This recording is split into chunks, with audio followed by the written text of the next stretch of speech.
Tacoma is a game that is more like a novel and one that does neither of them all too well. You play as Amy Ferrier, a contractor who has been sent to the Tacoma Lunar Transfer Station to investigate the disappearance of its 5 crew members. Upon arrival, you are greeted by an AI called Odin, the artificial intelligence that's basically the backbone of the space station. Before you enter the station, Odin hands you an AR device which allows you to interact with the ship-wide systems.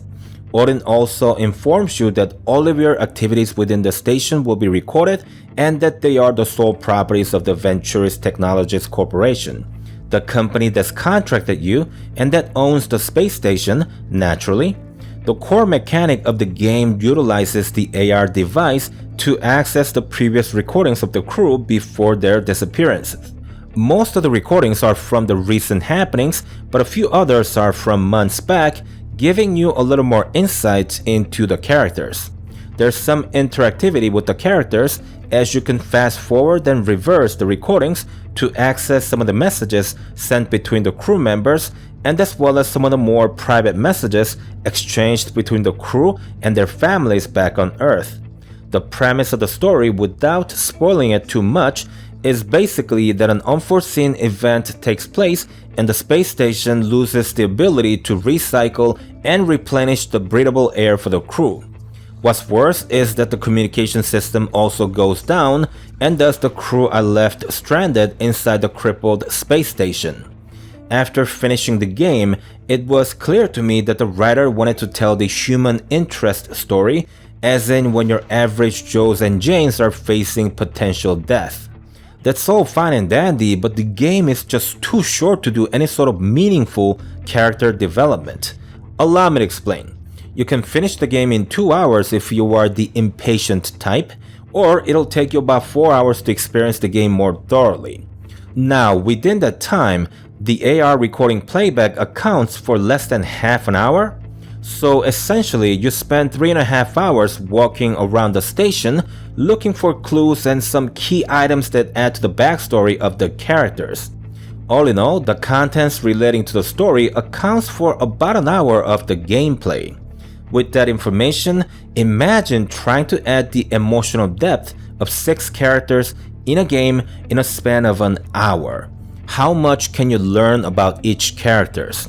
How invested will you be in discovering what could have been their final hours? The answer is not much.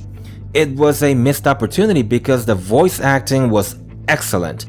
Hey, remember when we talked about how I needed access to Odin's direct interface? Uh-huh. So how about this?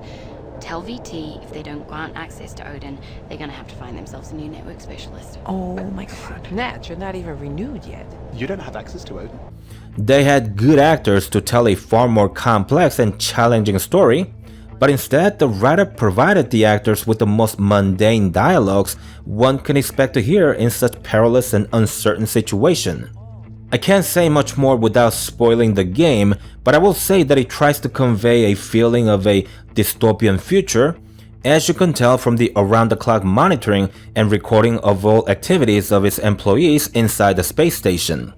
It's a dark depiction of a future surveillance state. There's also some political message sprinkled here and there, but again, there just isn't enough time to flesh out a more meaningful story. It would have been far more compelling had the devs concentrated most of their efforts in the character development of a couple of characters instead of trying to make us care for the entire crew.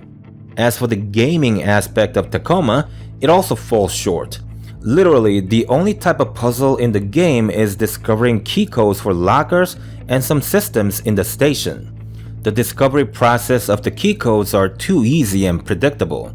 The puzzles felt more like an afterthought, as though the devs felt they had to add some gaming element to Tacoma so that it can be called a video game rather than a visual novel with a taste of walking simulator.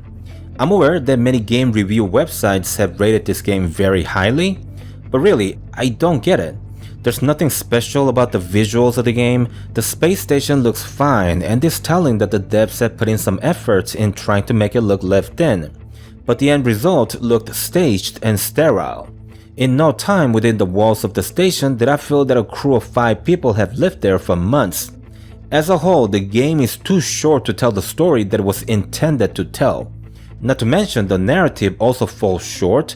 It's too simple in that there's only good and evil and nothing in between. It's too childish in that it tries to make us care for the characters with the most cliché of circumstances. I'm sorry to be so harsh on this game, and especially since it has so much potential, but in my opinion, the game is simply not worth your time. Thanks for watching, Kronos out.